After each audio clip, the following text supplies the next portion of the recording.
Hello dear students, welcome back to one more video session. In this session, I am going to discuss another important concept, that is translation in prokaryotes. I am not going to discuss translation in eukaryotes because it is not given in your NCERT. But once I complete this explanation, I am going to tell some important points to remember, that is translation in eukaryotes could be asked in your competitive examination. Okay. And in this chapter, all the concepts that is done so far are very important. You cannot ignore any concept. You got it? Because this chapter is very important, and if you see the weightage, marks weightage for your board examination, it has got around 10 marks. Okay, so one 5-mark question will be there, one 3 marks, other one is for 2 marks. So very important chapter. So translation, what is this translation? Definition. Translation is the process of formation of or process of polymerization of amino acid to form a polypeptide. Polymerization of amino acid, why? To form a polypeptide. What is polypeptide? It is a protein. So it is the process of formation of the or polymerization of the amino acids. Polymerization of the amino acid to form a polypeptide. So these are all the amino acids, and finally these amino acids are linked by the peptide bond by the action of a peptidyl transferase enzyme. That is, in prokaryotes it is 23 small ribosomal rRNA, whereas in eukaryotes it is 28 small ribosomal rRNA. That is peptidyl transferase, which brings or forms the peptide bond between each amino acid. And finally, what is formed? A polypeptide chain is formed, that is nothing but protein. So this is called as translation. Where exactly translation occurs? Translation in prokaryotes occurs within the cytoplasm because there is no nucleus. But in the case of eukaryotes, it occurs outside the nucleus, that is in the cytoplasm. Both are common, both are same for prokaryotes as well as eukaryotes, that is occurs inside the cytoplasm. Okay, why it occurs inside the cytoplasm? In the case of eukaryotes, ribosomes are available only away from the nucleus, whereas in the case of prokaryotes, ribosomes are scattered within the cytoplasm. So we write where exactly translation takes place. Translation takes place within the ribosomes. If I have to write, it is in the cytoplasm. Ribosomes are also called as the protein factory. We will understand why they are called as the protein factory. In the ribosomes, normally the translation process takes place and ultimately a polypeptide chain, that is protein, is produced. Okay. Now, what is required for it? Basically, requirement for translation procedure, that is mRNA is compulsory. Okay, so in the case of prokaryotes, no need of a post-transcriptional modification, that is mRNA modification, that is not required. You know, the mRNA which is synthesized from the template DNA is ready to be translated. And I said transcription and translation occur simultaneously in prokaryotes. Only in eukaryotes it is a bit lengthy and complex. You know why? It requires post-transcriptional modification. Okay, so now let us consider only prokaryotes. Okay, now what is going to happen? First is, before it undergoes translation, that is ribosome and mRNA.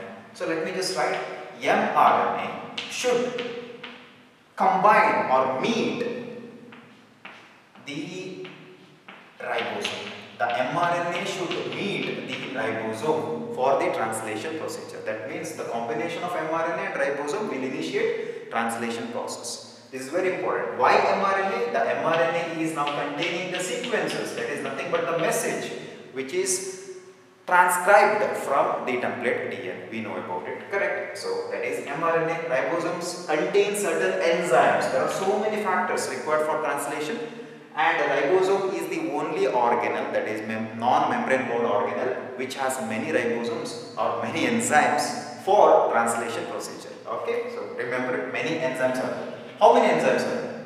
In the case of prokaryotes, there are about some factors. Normally I say initiation factor, elongation factor, or releasing factors. A total of 9 enzymes are required for translation in the case of prokaryotes, but in the case of eukaryotes it is entirely different. 9 plus 2 plus 1, so that is 12 more number of enzymes are required in the case of eukaryotes. Don't worry about it now. Okay. So first we start with not step. The first step of before translation is that is called as activation of amino acid. The first step is we need to activate amino acid. I'll write here amino acid. So in bracket I'll write triple A, activation of amino acid. Activation of amino acid is necessary. Now, how exactly activation takes place? First, for that, I'm going to write any type of amino acid. How many amino acids are there? 20 amino acids are there. These 20 different amino acids, I'm taking only one amino acid at a time because we need to activate one amino acid at a time. Okay, so this is activation. Like I'm just activating because before translation all these amino acids are inactive. Got it? So I need to activate it. How can I activate it? This amino acid is going to react with the ATP, adenosine triphosphate, because energy is required for this. Not only ATP, it requires one more factor that is called as factor E. E. Here, let me write what is this E. E is nothing but a type of enzyme that is amino acyl synthetase. You are familiar with this enzyme. When I was discussing about tRNA structure, that is 2D cloverleaf model, I said 1R binds to amino acyl synthetase. So this enzyme is also termed as E, and actually it's easy for us. Instead of that I have to write everything. But in the examination you need to write this amino acyl synthetase instead of E. For here to explain I have written E, okay, but in the examination you have to write this compulsory amino acyl synthetase instead of E. So what is required for this reaction? We know that magnesium is very important for this reaction, to catalyze this reaction. So here I am going to write once the amino acid now reacts with the ATP and also it reacts with the amino acyl synthetase enzyme, it's going to form a complex that is amino acid AMP, that is ATP is now converting into AMP, adenosine monophosphate, along with that E in the sense amino acyl synthetase complex. Finally a complex of amino acid, AMP and the enzyme is formed because of the reaction, and ultimately you get inorganic phosphate also. Okay, so but we need only this. This mechanism is called as activation of amino acid. Very easy, right? Next step, once amino acids are activated, now we have to bring this amino acid and link this amino acid to the tRNA, a specific tRNA. Let us see how. So that mechanism is called as charging. Very important, you get this. Charging of tRNA. Charging of tRNA. It is also called as amino acylation of tRNA. Very important. I'll write here. Very important. You get this for 1 month or 2 months. What is amino acylation of tRNA or what is charging of tRNA? Very important. Note this point. Here already we have got amino acid AMP and E, that is amino acyl synthetase enzyme complex. So this complex is going to react with a specific tRNA. It's going to react with a specific tRNA, For each amino acid there is a specific tRNA, because you know that in the tRNA, particularly in the 3' end, there is CCA. The bases will be there, correct? Unpaired bases will be there. So here particularly the amino acid is going to bind to that unpaired bases, that is recognition of the tRNA by the amino acid. Okay, so what are you going to get? I write here, you are going to get amino acid tRNA complex, and here you get AMP enzyme complex. Got it? So everything will be present within one tRNA. Within one tRNA you see amino acid, EMP and the enzyme, that is already amino acyl synthetase, which will bind to a specific site, arm of the tRNA. You know where exactly. Correct? So this is actually charging of tRNA. What is charging of tRNA? The charging of tRNA is amino acid, AMP and enzyme. You have to write the enzyme name which will react with the tRNA, and finally amino acid tRNA complex is synthesized or produced, that is charging. So we are activating, so this procedure is activation of tRNA, correct, and this procedure is activation of amino acid. First, inactive amino acids are converted into active amino acid, you know the procedure, and next is you need to charge the tRNA. So we need to charge it. How you charge it? When a specific amino acid binds to a tRNA, the tRNA is now charged. That means inactive tRNA now becomes active tRNA. Hope you got this point. So this is very important before translation. So in the examination, first you have to start with activation, charging. Okay. Then we are going to explain the translation mechanism. For that we need to write the 3 steps. First step is initiation. I'm going to erase the board because it's a lengthy process. Second process or step is elongation. Third step is termination. Very easy, right? These are all like the words are familiar to you. Steps: initiation, elongation and termination.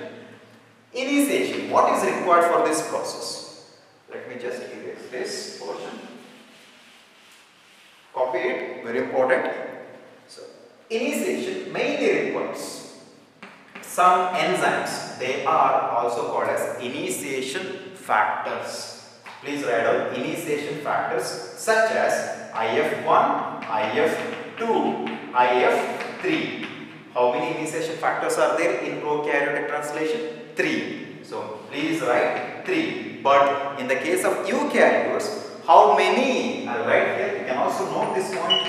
Underline this. In the case of eukaryotes, how many initiation factors are required? 9 initiation factors, like IF1 to IF9. Very important. Note this point. Next is we need the tRNA. The tRNA should be charged, which is the first tRNA that initiates translation. The first tRNA is called as F-met tRNA. Note this point.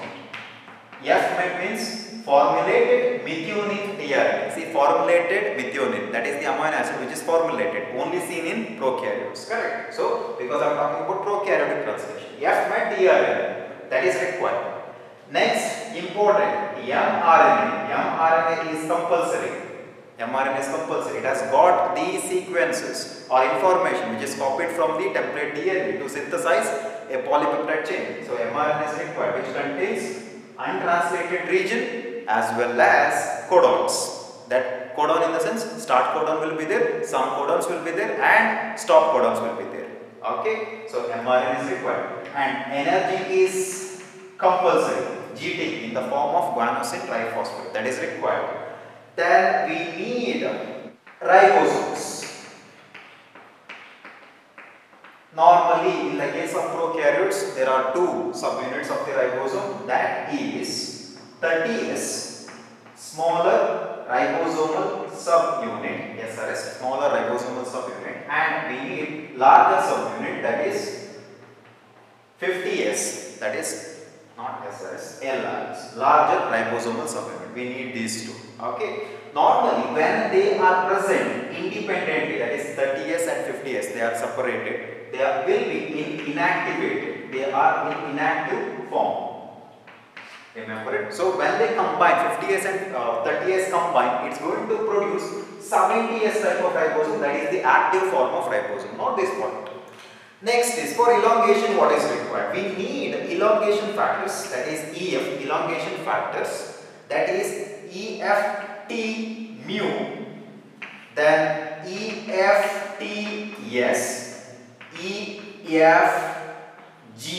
In the bracket, you may get this question: what is this elongation factor G? It is a type of enzyme. All are enzymes. All these factors are nothing but enzymes. EFG is also called as translocase. Translocase. Write this point. EFG also called as translocase. Out of 3 initiation factor, elongation factors, EFG is very, very important, which will now help in the formation of polypeptide within the ribosome. Termination. In the case of prokaryotes, we need releasing factors. Should I write? Okay, releasing. Once the polypeptide chain is formed, we need to detach them from the ribosome. That is mainly by a type of enzyme called as releasing factor. The releasing factors are of three types in the case of prokaryotes, but in the case of eukaryote, RF is always 1. Note this one. Releasing factor is only 1. Elongation factor in the case of eukaryote, that is 2. Okay, EF1, EF2. Let me write. There are three types in the case of prokaryotes: RF2, RF3. Got it? So this is very, very important for the translation procedure. Now let us see the mechanism of translation. Now we will discuss about the mechanism of translation. The first step of translation is initiation. Second step is elongation. Third and the last step is termination. Let us see initiation. In your NCERT textbook, they have not mentioned these steps. They have given the concept in the paragraph with one diagram, but you need to draw three diagrams, that is stepwise diagram. Let us see how exactly initiation begins, that is translation process. Initiation takes place. First we draw the mRNA. So we just draw it here. This is now mRNA of the prokaryote, 5' end and 3' end. Translation in prokaryotes and eukaryotes are almost same, but the site is different, and transcription translation occurs at the similar, that is simultaneously within the prokaryotes. We know about it, but in eukaryotes it has to, the mRNA has to undergo certain post-transcriptional modification. That is, you need to understand that. Okay, so then it comes out of the nucleus. When it meets the ribosome, the translation will start. Okay, so here let us just write A, U, G, the start codon, and here we write triple U. Here we write some other codon, that is CAG. Here we write something like UCC. Okay, here we write AGA. Here we write the stop codon, that is UAA. And this segment, which also contains codons, which will not get translated. Here also, before AUG also there are segments, that is sequences, which will not get translated. They are called as untranslated region. Normally you see UTRs, that is untranslated region, in both the ends, 5' or 3'. Okay. Now the initiation. Here what's going to happen? The first step is binding. Binding of smaller subunit of the ribosome to the mRNA. So it will bind to the mRNA. That is the first step. I am using blue color. So what's going to happen here? See, I am just considering the UTR also. I will start from UTR, some segments, and here. Okay, we take consider this. First step is the binding of the smaller subunit of the ribosome, that is prokaryotic subunit, 30S type. If it is in the eukaryote, it should have been 40S. Correct. So 30S will now bind to the mRNA where it reads AUG, where initiator codon is present. It will not bind somewhere else here. Okay, it is compulsory. AUG is compulsory. It will recognize AUG that is present within the mRNA and it will bind. So that is the first step of the initiation. For this, what is required? Within the smaller subunit of the ribosome, you see IF1, IF2, IF3. This is very, very important.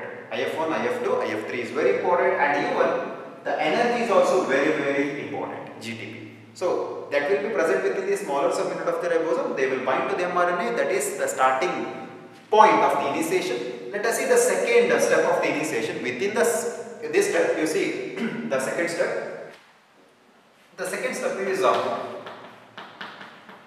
binding of charged tRNA. We know that the tRNA is already charged, which is charged by addition of amino acid. So charged tRNA.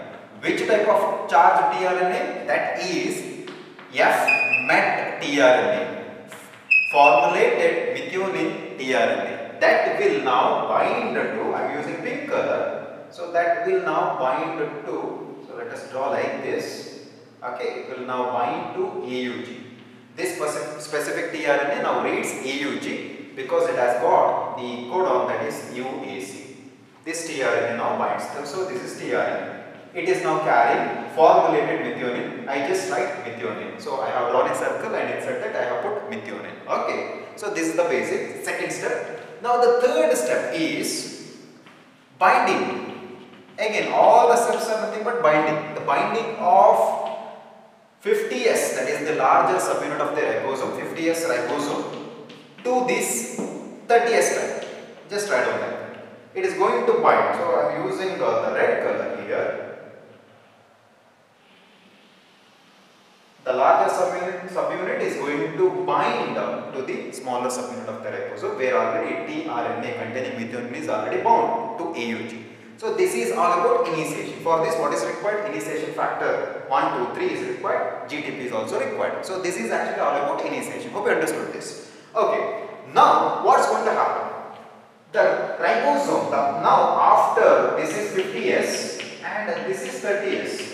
Earlier the two subunits were separated and they were in inactive form. Now they are bound, making a complete ribosome. Now this complete ribosome is in prokaryote, that is 70S. If it is in eukaryote, it is 80S. That is 40S, 60S, making it 80S. S means Svedberg unit. Okay. Before we go to the second step, that is elongation, I would like to tell you, within the larger subunit of the ribosome, there are so many enzymes and also there are 3 sites. Okay, so we just write the site and consider these 3 codons, like triple U codon. So I am going to draw a small box compartment so that you can easily understand. See, this compartment is now almost like containing, or maybe within this compartment, or you see the compartment within the larger subunit of the ribosome. Below that you see triple U. It's like that. It could have been any type of codon. Got it? Exactly below one specific codon there is one small compartment. This compartment name is A site. What is the meaning of A site? A means activation. Activation site, or A means acylation site.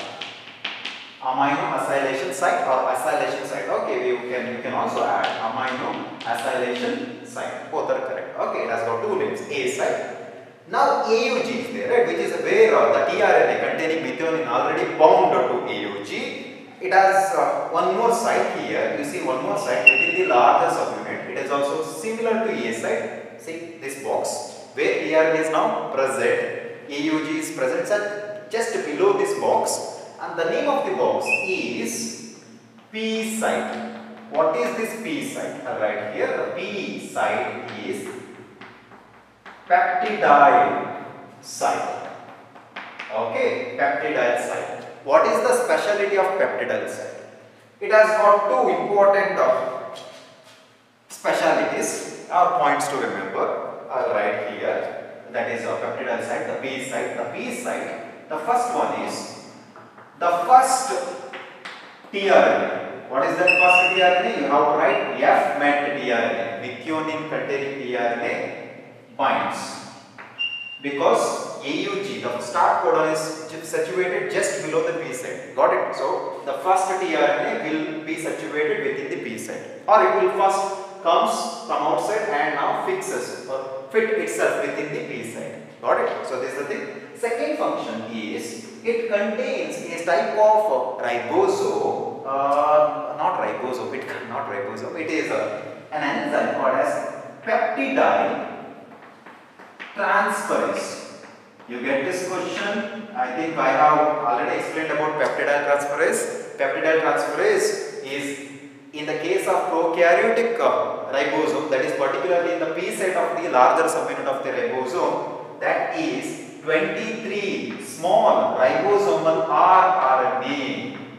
Small ribosomal RNA. Okay, small ribosomal RNA that is situated within P site. That is nothing but it has got catalytic activity, hence it is called as peptidyle transferase. The main function of peptidyle transferase, that is 23 srRNA, is which creates peptide bond between amino acid. So you see a lot of amino acid because many tRNA is going to bind to a specific codon, and you see a long chain of amino acid will be seen. that is done by 23-SR rRNA because it has got catalytic activity, hence it is called as peptidyl transferase. Now the question is, name the peptidyl transferase in the case of eukaryotes. Just add 5 to 20 becomes 28. In the case of eukaryotes, it is 28-SR RNA. Got it? Which has got peptidyl transferase activity. That will actually bring or make the peptide bond. And what is important is it requires GDP. Again, GDP is required, energy is required for this process. Okay, so it is expensive process for translation. Okay, let me just erase it now. That is all about initiation now. Okay, I forgot to mention one more box. There are 3 boxes within the larger subunit. So I am using another color, let us say blue color. Just before AUG, you see one more compartment which is also situated within the larger subunit of the ribosome, that is called as E site. So A site, P site, E site. How do you read? A, P, E. You have to read like this. First A, second P, that is middle one. E is the last one. Okay. It looks like EPA, EPA, but it should be read as APE, APE. You can read this as APE, APE. Okay. So what is the function of E site? I forgot here. Let me just write. E site is the exit site. So this is the site where uncharged tRNA, because once they bind to this particular codon, they will leave the amino acid here itself within the P site, and another tRNA will come and bind to A site, and they leave. I will tell you how. Okay. So this now tRNA is lost the methionine. This tRNA now shift to E because the ribosome is moving towards this end. Got it? mRNA remains as it is. mRNA remains as it is. So this E site, the tRNA now shifts. That means the AUG also shifts. Correct? So AUG comes here, triple U comes here, then CAG comes here. Got it? So this is the thing, because it goes like that. And here, when it comes to the E site, the tRNA, which is now uncharged, will be removed. So this tRNA now will be removed. It will be removed. So what is the codon here? UAC. That will be removed. Okay. You have to understand like that. So E site is the exit site. But for initiation, you need to write only 3 steps. So now let me just erase this, and I'll retain this diagram. We'll go with the second step in that is elongation. The second step is elongation. Again, you need to draw the same diagram. Again, I'm not going to draw, but you need to draw. I'm stressing this point. That is elongation. The second step is elongation. The factors play an important role. The enzymes play an important role in elongation. That is elongation factor T mu, elongation factor Ts, elongation factor G. Other name of G is translocase, a very, very important enzyme. Out of 3 factors, translocase enzyme is very, very important, and it has got more value compared to the EFT mu and EFTs. Okay, just remember it. Now, what's going to happen? In the elongation step, we know that it is already like this particular methionine tRNA that is already bound to AUG. One more tRNA, there will be so many tRNA. So I'm going to erase all this stuff, not a big deal. There are so many tRNAs are waiting outside the ribosome. Let us say this is one tRNA, this is another tRNA, like that. The first thing is proofreading. In the elongation process, proofreading is very, very important. What is this proofreading? Let's suppose, let us say this is the tRNA, the anticodon will be AUC. Let us say like that, the anticodon, which is containing, let us say something like serine, okay, which is containing amino acid serine. So it's going to come to the A site, okay, but it will be rejected. The mRNA will reject it. Why? Because the codon is triple U. So it will recognize only tRNA which is carrying triple A. Got it? This is called as proofreading. Many tRNA first comes to A site and read it. So it is based on matching, complementary. So triple A will bind to triple U, not AUC. Got it? So this is called as proofreading. Proofreading is done by tRNAs. A tRNA actually reads the codons, and a specific tRNA, because it has got a specific type of anticodon that will recognize triple U and binds to it. Okay, so let us say I'm going to erase the A site, like you know it. Now this particular tRNA which is carrying phenylalanine. Let us assume that like that phenylalanine. Just assumption. This will come and now it is going to bind. So it will bind to these codons and triple A, which is carrying phenylalanine. Yes, phenylalanine is here. So this is now almost elongation. Now what's going to happen? Okay, before that you have to write one important point. The initiation of the translation is always like binding of a specific tRNA which is carrying methionine when it binds to AUG, that binds within the P site. So first tRNA, that is F-met tRNA, always binds to the AUG, that is in the P site. Please note this point, P site. Whereas the coming tRNA, whatever the tRNA you see here, right, they will not come and bind here. They will always bind to this site. Got it? That is the A site, activation site. So in the A site you see the next tRNAs. Whatever the tRNAs which are now remaining, right, they are all come and bind here, not here. This is only for the first tRNA. Other rest of the tRNA will come and sit here in the A site. This is very important. Please note this point. Could be asked. Okay. So P site is specific for binding this tRNA. When the fresh tRNA, the F-met tRNA comes and binds to AUG, fresh. And after that, during elongation process, what's going to happen now? So the ribosome is shifting to that side. That means, let me just erase it and write here. Now in the E site, the codon goes, AUG codon goes to E site, and now this triple U now moves to this. Correct? Like that. At the same time, now this tRNA is about to shift to this. Okay, before that, what's going to happen here? In the P site, you need to understand, you need to listen to me carefully. In this P site, what is there? 23 small ribosomal RNA is there. Okay, it's going to form the peptide bond now. So we have two tRNA here. Got it? So this tRNA is suppose is about to leave to E site now because the ribosome is moving. Okay, you have to imagine like that.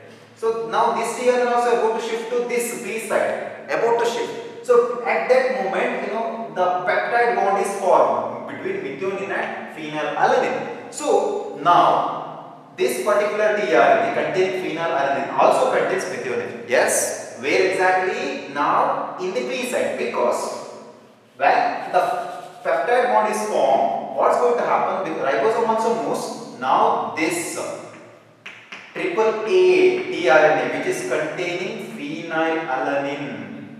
Okay, so we just draw like this, which now links to methionine. So always remember where exactly peptide bonds are produced, in the P site, not in the A site or not in the E site. So earlier what was there in the AUG P site? The initiator tRNA was there, F-met tRNA was there. But now it is now seen in the exit site where it is already lost this methionine. So it is now uncharged. Correct? It is now uncharged. So it's going to be removed from the ribosome. So it's gone. It's gone. So we write UAC. It's gone. It is now getting ready for another methionine, formulated methionine, for next translation.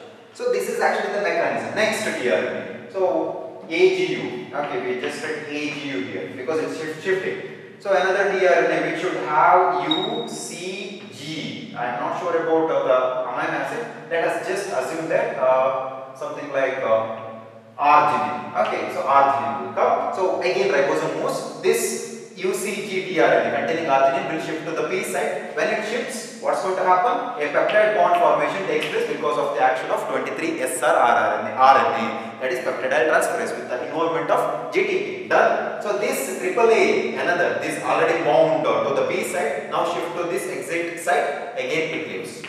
Got it? So many tRNAs will come and bind based on the proofreading, that is a specific tRNA will bind to a specific codon, like that. Finally, what you see in the P site, you see a chain of amino acid.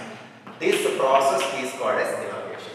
What is elongation? It is the process of formation of chain of amino acid, that is nothing but polypeptide chain within the P site of the larger subunit of the ribosome with the involvement of elongation factors. Correct? All these three elongation factors, that's it. So this is the thing.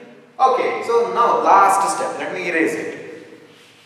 Last step is termination. So for termination, what is required? Releasing factors are required. RF1, RF2, RF3. Here you just note one point. In prokaryotes, there are three different types of releasing factors, but in eukaryotes, as I said, only one releasing factor is present. Why? This is the major difference. In the case of prokaryotes, RF1 reads a specific type of stop codon. It could be UAE. It is not mentioned, just I am telling. This may read UAG, this may read UGA. But in the case of eukaryotes, the one releasing factor will read all three, that is opal, ambry and ochre. Okay, just remember it. So in the case of this, yeah, three different types are there and they are specific to a specific type of stop codon. Now what I want to do is, I am going to draw this mRNA. You need to draw three diagrams. So this is the third diagram, that is for termination process. I am not going to write the codons, but I am going to write, this is UTR, untranslated region. Here, let us say UAG is there, that is the stop codon. And let us assume that here we have our smaller ribosomal subunit and here we have larger ribosomal subunit, correct? Okay, both are now 70S like because they are in active state. So here let us assume that, so here we assume that this is A site, this is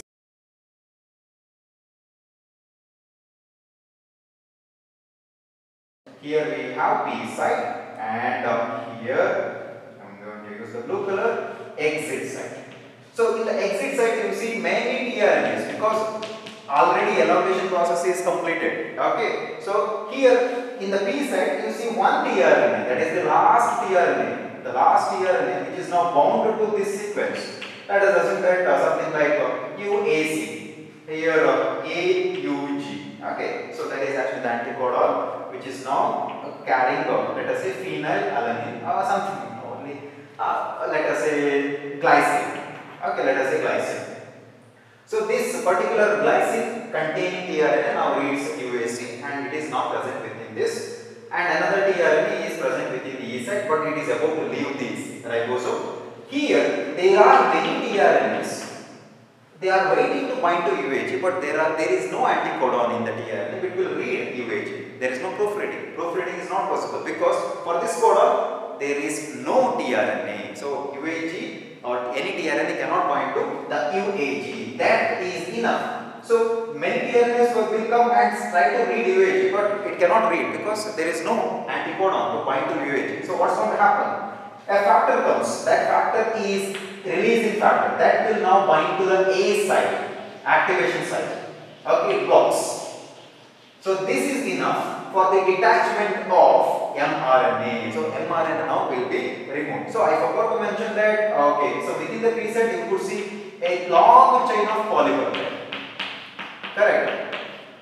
First one is methionine, second one is phenylalanine. Okay, I still remember. Okay, maybe third one is serine, something like that. So you see a long chain of amino acids which are now linked by the peptide bond. Okay, so here RF factor, that is releasing factor, will come and now binds to this A site, making sure that there is no further translation process. At the same time, UAG, the tRNA cannot read UAG. That also initiates the termination. That means this mRNA will come out of this ribosome. When this mRNA comes out of the ribosome, what's going to happen here? This particular, what you call, the AUG containing tRNA, that is glycine containing tRNA, will shift to this exit site and it will be removed. So that means you get a long chain of polypeptide which is also coming out of ribosome. That is the termination. And now what's going to happen to this 70S ribosome? Again they separate. They separate and become 50S and 30S. They also become inactive.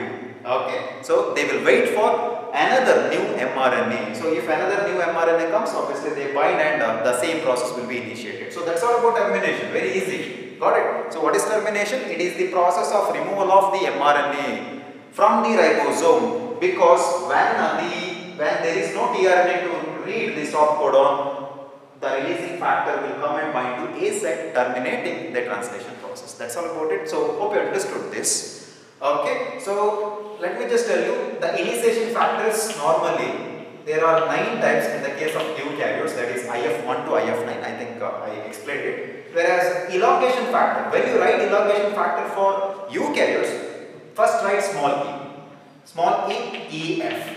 There are only 2 types. How many elongation factors? Only 2 types.